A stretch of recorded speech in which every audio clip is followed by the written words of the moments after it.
Let me tell you about two people. Both grew up in the same city, same kind of neighborhood, same kind of schools. They both got jobs in their mid-20s earning almost identical salaries. Neither of them inherited money. Neither of them won the lottery. Neither of them had some rich uncle who handed them a shortcut. But here's where it gets interesting. 10 years later, one of them owns a home, has a fully funded emergency fund, invests every single month without stress, and genuinely doesn't lose sleep over money. The other one is still living paycheck to paycheck, still stressed every time an unexpected bill shows up, still wondering where all the money went at the end of each month. Same starting line, completely different finish. So what happened? Here's what most people assume. They think the first person must have gotten a promotion, or found some secret investment, or just got lucky somehow. But when you actually look closely at what separated these two people, it wasn't income, it wasn't luck, it wasn't even some fancy financial strategy. It was a handful of silent habits, small, invisible behaviors that most people never notice, never talk about, and never teach in school. Habits that quietly compound over time until one person is financially free and the other is still asking, why does money always feel so hard? Today, we're going to break down exactly what those habits are, and I promise you, some of these will surprise you, because they have almost nothing to do with money itself. Here's the problem with how most of us learn about money. We're taught to think about money in terms of big moves. Get a better job, make more money, cut your expenses, save more, invest in the stock market. These are all real things that matter, yes, but they create this mental model where we believe financial success is about doing big, dramatic things. So people spend years waiting for the big raise before they start investing. They tell themselves, once I earn more, I'll finally be able to save. They make one big sacrifice, cut out coffee for a week, feel proud about it, and then wonder why their bank account still looks the same.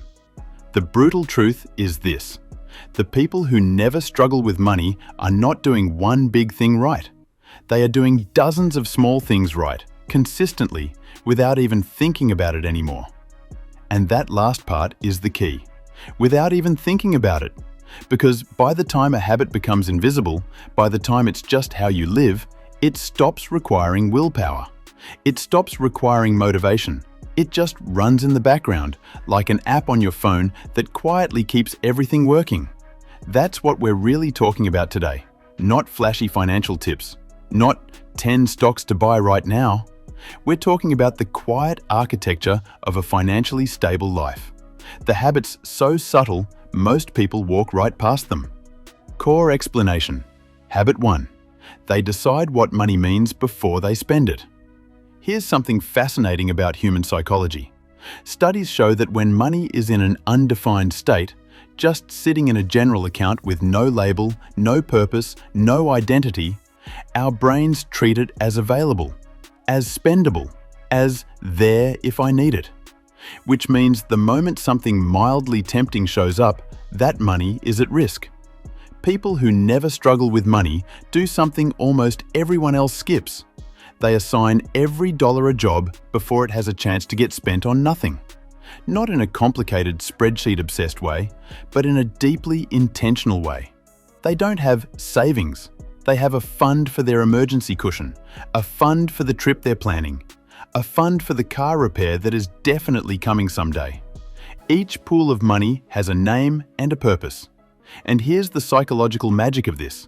Once money has an identity, your brain stops seeing it as available. It belongs somewhere. Spending it feels like a violation of a plan, not just a withdrawal. This is sometimes called mental accounting, and it is one of the most underrated financial habits in existence. It costs nothing to do. It takes about 20 minutes to set up, and it changes the way your brain relates to money almost immediately. Habit 2. They automate the important stuff and forget about it. People who are financially stable are not more disciplined than everyone else. That's a myth that makes regular people feel guilty for no reason. What they are is smarter about where they apply discipline. Here's what I mean. Discipline is a limited resource. Willpower runs out. If every single month you have to make a conscious decision to transfer money to savings, to resist the temptation to just leave it in your account, you are going to fail sometimes. Because life gets busy. Emotions run high. A bad week happens, and suddenly the transfer doesn't happen. Again. People who never struggle with money understand this instinctively. So they make the decision once and then take themselves out of the equation. Savings get moved automatically on payday before they ever see it. Investment contributions get deducted without requiring a monthly moment of willpower. Bills get paid automatically, so there are no late fees eating into their finances. They essentially rig the game in their own favor. They design a system where the right thing happens by default and the wrong thing requires extra effort. Think about it this way. If you had to actively decide to put on your seatbelt every single time you got in a car, thinking about the pros and cons, some days you'd skip it. But because it's a reflex, a habit, something you just do, it happens every time. Financial automation is the seatbelt of personal finance. You set it once and it protects you automatically. Habit 3. They are deeply unbothered by what other people buy. This one is uncomfortable to hear, but it might be the most important one on this list. There is a psychological phenomenon called social comparison. It's hardwired into us from thousands of years of evolution. When we see what others have, our brain automatically evaluates our own position in relation to theirs. It's not a character flaw, it's just how human brains work. But here's where it gets dangerous with money. The moment you start measuring your financial choices against someone else's visible lifestyle, you've already lost the game. Because what you see is never the full picture. The neighbor with the luxury car might be financing it at a painful interest rate. The friend posting vacation photos might be silently drowning in credit card debt. The co-worker with the designer clothes might have zero savings and no plan. Wealth is almost always invisible. The expensive stuff people show off is often a sign of where their money went, not a sign that they have plenty of it. People who never struggle with money have internalized something quietly powerful. Their financial decisions are about their life, their future, their goals. Not a competition, not a performance, not a way to signal status to people who aren't even paying attention. They buy what serves them. They don't buy what impresses others. And this single shift frees up enormous amounts of money that most people silently bleed out every month trying to look like they're doing well. Habit 4. They have a deeply healthy relationship with discomfort. Here's a truth that sounds harsh, but is actually freeing. Every meaningful financial decision involves a moment of discomfort. Saving instead of spending is uncomfortable. Investing when the market feels terrifying is uncomfortable. Saying no to things you genuinely want in the short term is uncomfortable. Having honest conversations about money, with yourself, with a partner, with a financial advisor, is uncomfortable. People who struggle with money spend enormous amounts of energy avoiding that discomfort. They avoid looking at their bank account when they suspect it's low. They put off making a budget because it feels overwhelming. They don't start investing because learning about it feels complicated. The discomfort becomes a wall, and they just never walk through it. People who never struggle with money have trained themselves to walk toward discomfort instead of away from it. Not because they enjoy pain, but because they've learned that the discomfort is always smaller on the inside than it looks from the outside. Checking your bank account takes 30 seconds. Making a budget takes an hour. Opening an investment account takes an afternoon. The anticipation of those things is almost always worse than doing them. And every person who is financially stable figured this out at some point, stopped avoiding the wall, and just walked through it. Now, here's where it gets really interesting. Because what I just described, those 4 habits, they all connect back to one deeper idea that most people never fully grasp. Financially stable people are not primarily thinking about money. They're thinking about systems, identity, and time. Let me explain what I mean. When most people think about money, they think about it in the moment. Do I have enough right now? Can I afford this today? How do I feel about my bank balance this week? It's a present tense relationship with money, driven by emotion, driven by the immediate moment. But people who never struggle with money have a fundamentally different relationship with time. They see every financial decision as a message they're sending to their future self. Every dollar saved today is a gift delivered to the person they'll be in 5 years. Every dollar invested today is a seed planted for a harvest they won't see immediately, but completely believe in. This is not just philosophy, there's actual brain science behind this. Research from psychology has shown that when people feel emotionally connected to their future self, when they can vividly imagine who they will be and what they will need, they make dramatically better long-term financial decisions. They save more. They invest more. They resist short-term temptations more effectively. The people who struggle most with money tend to feel psychologically disconnected from their future self. That person who will retire someday, who will need medical care, who will want freedom and security, they feel like a stranger. And it's very hard to make sacrifices for a stranger. There's also something profound about identity at play here. Financially stable people don't just do financially responsible things.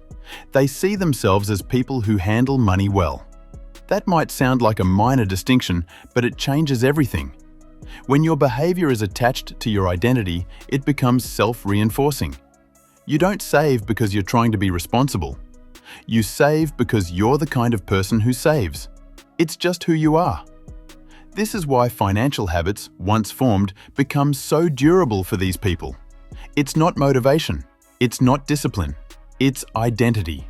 And identity is one of the most powerful forces in human behavior. The invisible compound effect. And now let's talk about the most silent thing of all. The thing none of these financially stable people talk about at dinner parties or post about on social media. Compounding. Not just financial compounding, though that's enormous and we'll get to it, but behavioral compounding. The way that each good financial habit makes the next one easier. The way that 1 year of automating your savings makes it easier to increase the amount next year. The way that resisting one unnecessary purchase trains your brain to resist the next one. The way that learning one basic investing concept gives you the confidence to learn the next one. Good financial habits compound just like money does. Slowly at first, invisibly for a long time, and then suddenly, dramatically, all at once. And so do bad ones. Every month of avoiding your bank account makes it harder to face it next month. Every impulsive purchase trains your brain that impulsive purchases are fine. Every year of delaying investing is not just 1 year of missed returns, it's 1 more year of telling yourself this is something you'll do later. The people who never struggle with money started their compound curve early. Not necessarily with large amounts of money, but with consistent, quiet, invisible habits that were allowed to compound undisturbed over time. So let's bring this down to earth. What do you actually do with all of this?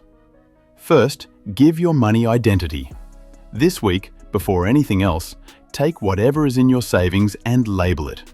Even if it's small, give it a name and a purpose. Emergency fund, car repair, trip in 2 years. When money has a job, you stop spending it on nothing. Second, remove yourself from the equation. Find one financial behavior that currently requires monthly willpower and automate it. Set up an automatic transfer to savings the day after you get paid. Set up automatic investment contributions, even if they're small. The moment the right financial behavior becomes automatic, it becomes permanent. Third, go on a 1-month comparison fast. For 30 days, every time you feel the urge to buy something because of what someone else has or what image you want to project, pause. Ask yourself one question. Is this for my life or is this for an audience? You don't have to always say no, but know the answer before you say yes. Fourth, make a list of the 3 financial things you've been avoiding. The conversation you haven't had, the account you haven't opened, the budget you haven't made. Pick the smallest one. Do it this week. Walk through the wall. Discover it's smaller than it looked. And finally, connect with your future self. Literally sit down and think about who you want to be in 10 years, what you want your life to look like, what kind of freedom you want to have. The more real that person feels to you, the more naturally you will make decisions that protect and serve them. None of these things are complicated. None of them require a finance degree. None of them require a large income or a perfect situation. They just require you to start. And then keep going. Quietly, consistently, invisibly. Here is the thing about people who never struggle with money that I find most remarkable. If you asked most of them to explain what they do, they would almost struggle to answer. Because so much of what makes them financially stable is just how they live. It's baked in. It's automatic. It's invisible. They don't feel like they're making sacrifices. They don't feel like they're being disciplined. They feel like they're just living their life. A life that happens to be quietly, steadily building them towards security and freedom. That's the real goal. Not to be obsessed with money, not to sacrifice every pleasure and joy for some distant future, but to build the habits so solid, so automatic, so deeply embedded in how you live, that financial stability stops being something you chase and becomes something you simply have. The gap between someone who struggles with money and someone who doesn't is rarely income. It's almost always behavior. And behavior, unlike income, is something every single person watching this has the power to change. The quiet habits are available to you right now. Not when you earn more. Not when life gets easier. Not someday. Right now. The only question is whether you'll start building them today or keep waiting for a big move that was never the point.